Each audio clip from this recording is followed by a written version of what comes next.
Olá, assinante, seja bem-vindo a mais uma edição de Cruzoé Entrevista, o programa de entrevistas da edição semanal da revista Cruzoé. Eu sou Caio Matos, repórter da revista Cruzoé e do site O Antagonista. O nosso entrevistado desta semana é o cientista político teuto-americano Yascha Mounk. Mounk é professor na Universidade Johns Hopkins, no campus de Washington, D.C., nos Estados Unidos, e tem formação acadêmica pela Universidade de Harvard, também nos Estados Unidos, e pela Universidade de Cambridge, no Reino Unido. Mounk é um dos acadêmicos mais renomados quando o assunto é crise da democracia liberal e ascensão do populismo. Ele lançou o seu livro mais recente em 2023, intitulado Identity Trap, em que traz também uma abordagem crítica, uma análise crítica sobre as políticas identitárias em movimentos de esquerda na atualidade, algo que também é conhecido como cultura woke. Mounk nasceu na Alemanha Ocidental em uma família de origem judaica e hoje é conhecido como o pensador favorito do ex-presidente americano Barack Obama. Hello, Professor Mounk. Thanks for spending your time with us. How are you? Thank you very much. It's always a pleasure to hear your beautiful language. Thank you very much. So, to begin, could you tell us why are liberal democracies in decline today, and just summarize what they are? Yeah, so first of all, it's helpful to think about the nature of our political system. As you say, it's called a liberal democracy, but of course, what we mean by liberal in Brazil, in the United States, in Germany can be very different, and it can be different in different political contexts. I think our political system is fundamentally defined by two foundational values: that of collective self-determination, that we want to rule ourselves, rather than letting some king or dictator or monarch or army general do that. And individual freedom, that we think the majority doesn't have a right to tell us what to say, how to worship, what kind of personal relationships to lead, even if it's democratically constituted. So that is the democratic element, collective self-determination, and the liberal element, individual freedom, a sphere in which we can make those decisions. I do think that we see a serious threat to democracy around the world. Part of it comes from straightforwardly authoritarian powers like Russia and China that are coming to be more influential and more powerful around the world. But part of it is homegrown, as it were. It's domestic. It is in the kinds of populist politicians who want to undermine the basic elements of our political system. And they do that because they claim that they and they alone truly represent the people. And so any limits on their power are not legitimate. That starts to undermine individual freedoms, and eventually it can make it hard to sustain fair and free elections, or it can lead to rebellions, as we've seen in Brazil, but also in the United States, against the outcome of elections. Now, why all of this is happening today is a complicated question. In The People versus Democracy, I think it's called something like Povo versus Democracia in Portuguese. I argued that there's three main causes: economic frustrations among a large percentage of the citizenry, rapid cultural, gender, demographic changes that are embraced by some but resisted by others. And finally, of course, the rise of the internet and of social media, which makes it much easier for new political movements to form. Today, I would probably add a fourth argument, and that is that in many countries, certainly in the United States, the sort of ruling set of people, the ruling milieu, has become increasingly separated from the rest of the population. And I think that's led to a real crisis of confidence in democratic institutions, and is making it easier for these kind of populists to win votes. So, just mention your book, The People versus Democracy, which is one of your most renowned books. But I like also to talk about your latest book, which is called Identity Trap. It was launched this 2023 and is a critique towards identitarianism politics in the current left leftist movements in British and American universities. Some people call it woke culture, but you rather use the term you coined, identity synthesis. So what is identity synthesis? Yeah, I call it the identity synthesis because it is, in my mind, a genuinely new ideology. I'm on the left and from the left historically. I joined the German Social Democratic Party when I was 13 years old. I had to lie to join the party because you have to be 14 in Germany to join a political party. So I pretended that I was a year older than I was. But what it is to be on the left has fundamentally changed over the course of those decades. It used to be that part of being on the left meant emphasizing that we're not so defined by the group into which we're born, but we can understand each other across the lines of ethnicity and religion and perhaps nationhood, where we can stand in political solidarity with people who appear to be quite different from us.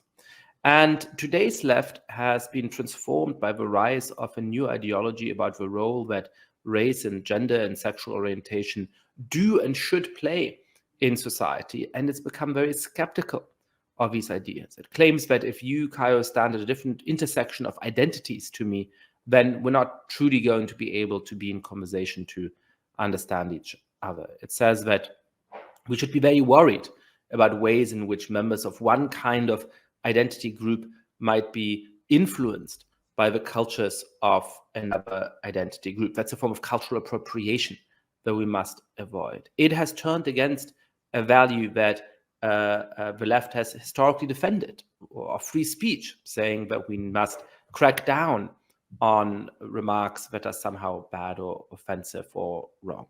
And so in my new book, in The Identity Trap, I chronicle the history of where these ideas come from, the process by which they were able to gain a lot of social and cultural and political influence. I critique the application of these ideas to everything from the way that children are now taught in schools to how we think about public policy.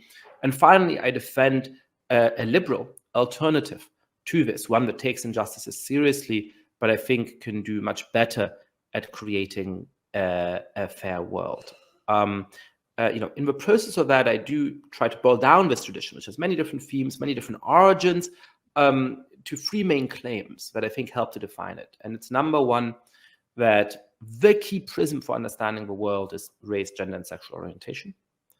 Number two, that universal values or neutral rules, like those enshrined in the Brazilian Constitution or those enshrined in the US Constitution, are really just an attempt to pull the wool over people's eyes. They're really just an attempt to fool people into thinking that they're trying to make the world a better place. And therefore, third, the solution is to rip those principles up and make how we treat each other and how the state treats all of us always depend on the kind of identity groups to which we belong. So if you want a kind of definition of quote-unquote wokeness, I would say that these three claims stand at the heart of much of that ideological tradition.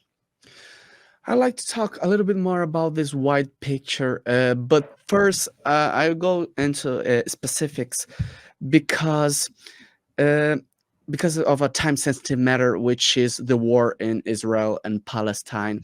And in a recent interview for the British newspaper, The Telegraph, you said that and I quote, "It takes an identity-obsessed ideology that only sees people through whether they are white or people of color, whether they are colonizers or colonized, to justify what Hamas did on October 7th. You were talking about, of course, about the terrorist attacks in Israel. So could you elaborate a little bit more on how that identitarian politics is related to anti-Semitism, or to put it in another way, overseas empathy towards Hamas? Yeah, and here I want to distinguish between the broader Israel-Palestine conflict, which is very complicated, and we certainly should have empathy for civilian victims, which exist on the Israeli side, but also exist on the Palestinian side.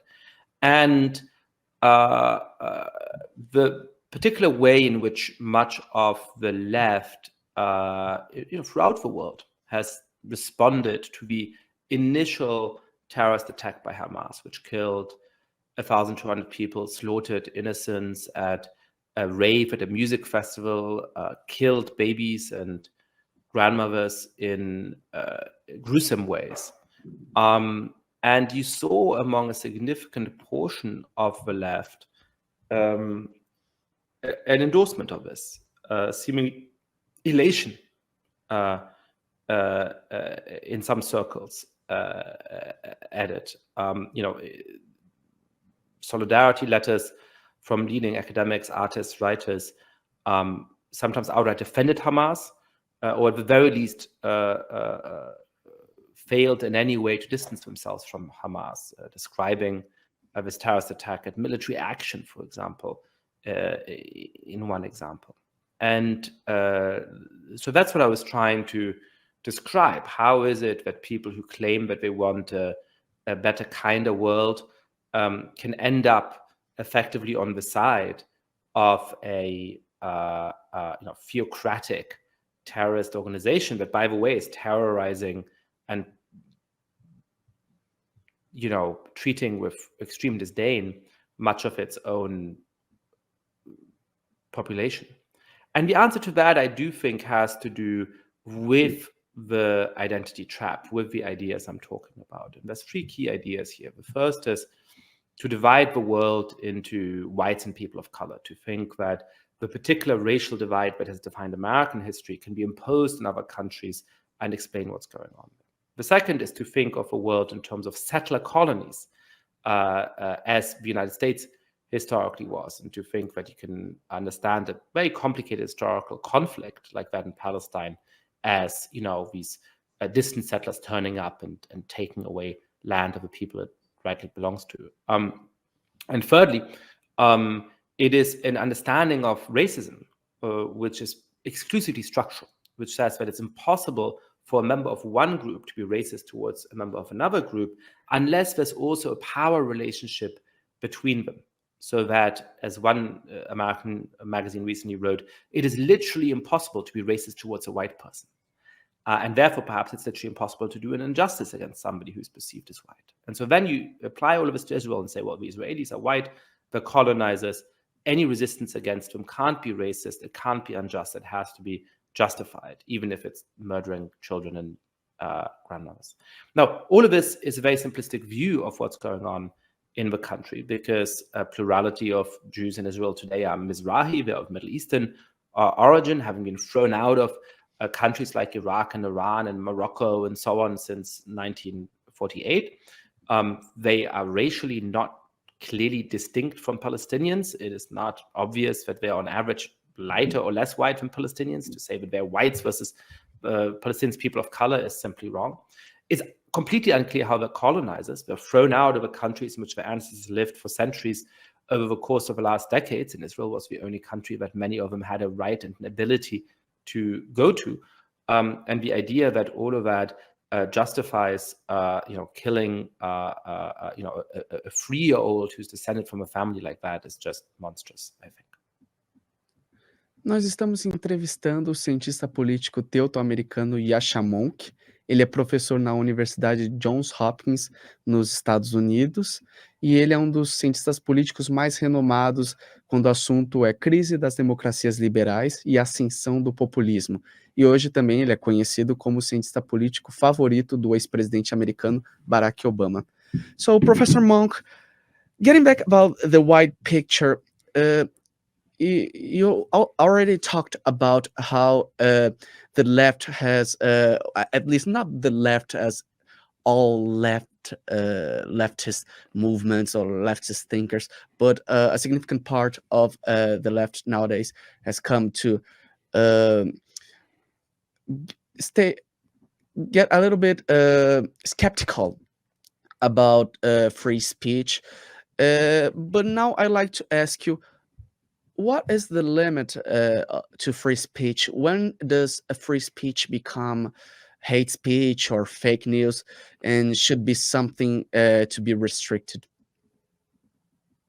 So the term fake news, I think, or misinformation is particularly troubling, because it is completely unclear what the definition of that would be. And in fact, the most prominent case in which we've used the frame of misinformation or fake news in order to restrict discussion of an idea has been during the pandemic, when Facebook and YouTube notably limited discussion of the so-called lab leak theory, the idea that the origin of this virus may be in a lab from which was doing gain of function research into how viruses work and trying to understand potential threats from pathogens, and in which perhaps through an accident that virus was able to escape. I don't know whether that theory is true or not, but at this point it is taken very seriously at the highest scientific levels, and a number of intelligence agencies in the United States and elsewhere have said that they believe it to be true. For a good year during the pandemic, we were not able to talk about this theory because it was labeled misinformation. And so I think here we start to see one of the first problems with these kind of limits and restrictions on free speech, which is the classic one pointed out by John Stuart Mill in On Liberty. But each generation thought of itself as truthful. Each generation thought we had figured out the world. And yet, looking back at the history of the world, we know that previous generations were wrong about fundamentally important things. So what, Mill asked, gives us the arrogance to think that we're the first generation in history to get everything right?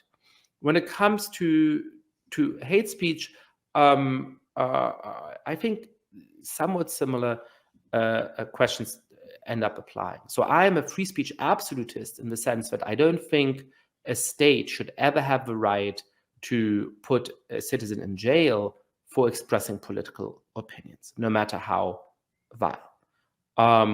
We can certainly refuse to be friends with somebody who expresses those opinions. We certainly can decide not to publish them ourselves. I run a magazine called Persuasion. I wouldn't publish something that I consider hate speech.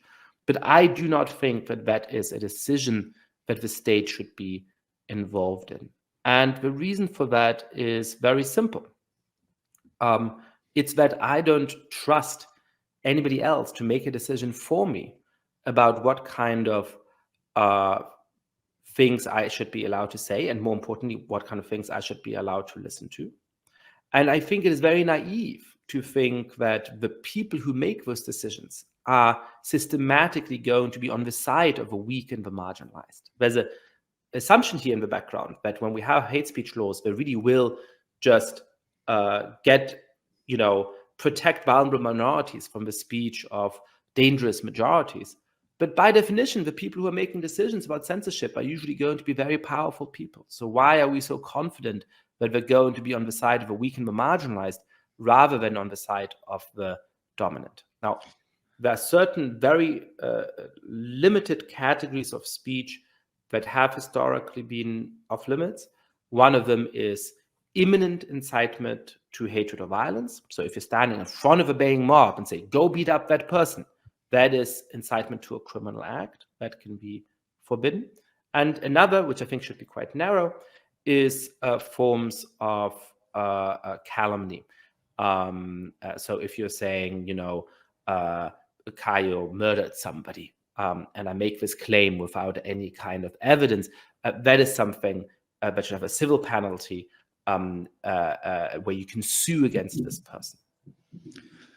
Isn't it a little bit utopic to let just a society regulate hate speech in the sense of outcasting those who promote it? Isn't it a little bit too impractical nowadays? No, I think the opposite is utopian. What's utopian is to assume at a time when Donald Trump may very well be the next president of the United States, Jair Bolsonaro was the last president of Brazil, to assume that it's always going to be the government who's on the side of the truth, and that is going to punish only people who say terrible things. I think it's much more dangerous to give a government the tool to censor people than it is to do the opposite. And we often see that governments end up abusing those powers. We've seen that in the case of Europe, where, by the way, the French government, for example, has forbidden a number of pro-Palestinian protests because some of their members were displaying symbols that were sympathetic to Hamas. There was, a justification that was perfectly in keeping with French law. I don't think that is a good idea. That is the kind of abuses to which these policies lead. In the United Kingdom, there was a protester, also at a pro-Palestinian protest, that had a picture of a Prime Minister, Rishi Sunak, with a picture of a coconut, implying that somehow, though he's brown on the outside, he's white on the inside. It's a ridiculous idea that I deeply dislike. But if robust criticism of a sitting Prime Minister is off limits, well, then what isn't off limits? Where does the government not have a right to shut down criticism of its governing policies? In Germany, during the pandemic, the interior minister of one of the German states, of Hamburg, criticized citizens partying during the pandemic in quite harsh terms. Somebody on Twitter said, "What a dick." The next day, the police was in front of his door searching the apartment. This is the kind of abuses to which government speech regulation leads. I think it's utopian to assume that governments will always be on the side of the vulnerable. So getting back to the wide picture about the crisis in liberal democracies, you mentioned Brazil as, we had basically a reprisal of your January 6th insurrection there in the United States. We had ours this year on January 8th.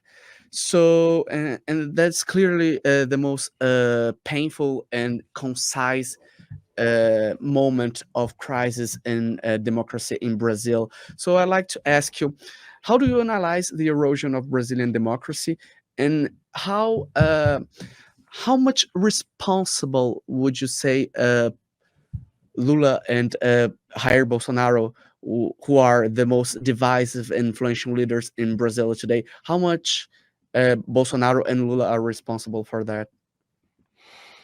Yeah, they are equivalently responsible as well. Well, I'll speak a little bit carefully because I haven't followed sort of recent developments in Brazil, especially since January 8th, as closely as I might. Certainly, January 8th was a bizarre event in part because it felt to me as an observer like a sort of live action role play of January 6th. It just felt so clearly like an emulation of what had happened in the United States. And with a strange irony that in America, there had at least been a kind of specific purpose of the protesters, which is that on that day, Congress was meant to certify Joe Biden's electoral victory. And so, we hand over the presidency on January 20th. So there was some idea of ensuring that Donald Trump stays in office. As I recall it, the strange, slightly bizarre element of the Brazilian case is that by that time, Lula was already president, right? Because he had become president on January 1st. So, 7 days earlier. So it was a kind of live action role play of what had happened in the United States, but sort of decoupled from what the original purpose of those protesters in America had been. Of course, the purpose was deeply illegitimate, but it just made the whole thing sort of even more surreal in my eyes. But it illustrates a fundamental aspect of authoritarian populism, which is that it is directed against political pluralism. It cannot accept the idea that the political opposition might be legitimate, that people on the other political side may, if they win election, have a fair justification in ruling, because I alone really speak for this country, and the people on the other side, but not just adversaries, they're traitors. And that is something that right-wing populists like Trump and Bolsonaro share. It's something that left-wing populists can also be guilty of. Certainly, Hugo Chavez and Nicolas Maduro in Venezuela destroyed their democratic institutions by the use of, in this respect, very similar rhetoric. As I understand and read Lula, he is a deeply polarizing figure who is not afraid of leading into political polarization in Brazil. There are many things, including his foreign policy, on which I have significant disagreements with him. From my understanding, he does not seem to have undermined the peaceful handover of power or the persistence of other political forces to the same extent. So while I am certainly critical of Lula, I would not see his responsibility as being equal to that of Bolsonaro. So, as my last question, I'd like to talk about our neighbor, Argentina, because recently they elected libertarian Javier Milei as their president. He's also a deeply polarizing, divisive figure. He also is not shy of attacking institutions of Argentinian democracy, most significantly the central bank. And I'd like to ask you, how do you see Javier Milei in this wide picture of rise of populism and decline of liberal democracies? Yeah, Javier Milei is an interesting figure, and it's a little bit hard to know exactly where he fits in for now. I think the next years will tell us more about sort of just how radical he is and just how much some of his flirting with anti-democratic sentiment or with a reevaluation of the military dictatorship in Argentina will turn out to matter or to have substance. I will start by saying that you always have to try and understand why it is that populists have a chance of winning. When everything is going well in a country, it's hard for populists to win. And when people have deep trust in their political institutions, it is unlikely that populists are able to win majorities.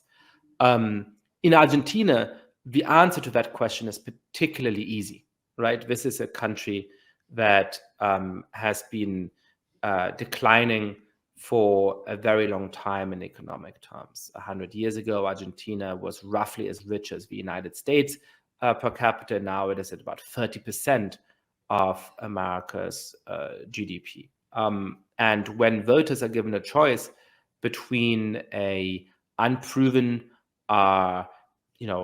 slightly strange, but a candidate that promises to be a breath of fresh air, but promises to change everything, and the sitting finance minister who has overseen an inflation rate of 140%, who's a representative of a political tradition that helps to explain why Argentina is now at 30% of America's GDP when it was once at parity. Well, it's not hard to understand why a lot of people are going to say, let's try this new thing. Perhaps I have some trepidation about it.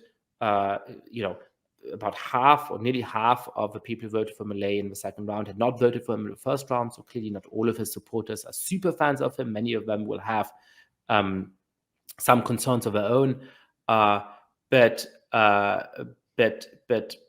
they understandably, I'm not sure I agree with them, but understandably judged the status quo to be worse than taking that kind of risk. So I think that background is important for assessing Milei. There's two questions for the future of Argentina. The first is, what does he want to do? Is he going to go through with dollarization? Is he going to go through with trying to change the social and economic model of Argentina to the extent that he promised in the campaign? And the other question, of course, is whether he's going to be able to do that, because for now, at least, his hold over the political system is limited because of the semi-presidential system. because he doesn't have governors, because he doesn't have his own majority in parliament. And so even if he is a populist akin to some others in terms of his intention to concentrate power in his own hands, there may simply be too many institutional obstacles for him to be able to do that. And finally, of course, his ideology is a little bit different. There is a kind of radically libertarian element in his ideology, which is unusual among populists. Even somebody like Donald Trump, for example, who certainly is right-leaning on economics in certain respects, was notable by comparison to other Republican grandees by being more moderate on the economy, by saying, for example, in the 2016 primary that some amount of health coverage is a responsibility of the state, something that his competitors refused to say. So here we have a little bit of a novelty.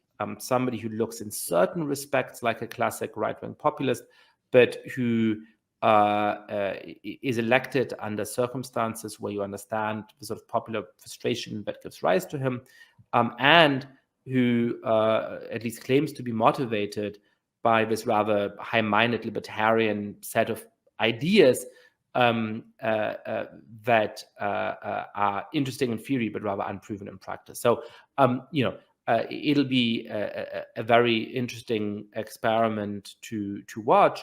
And just in the interest of Argentina, I hope that he is able to get the country back to a path on economic growth, even if I'm not holding my breath for that outcome.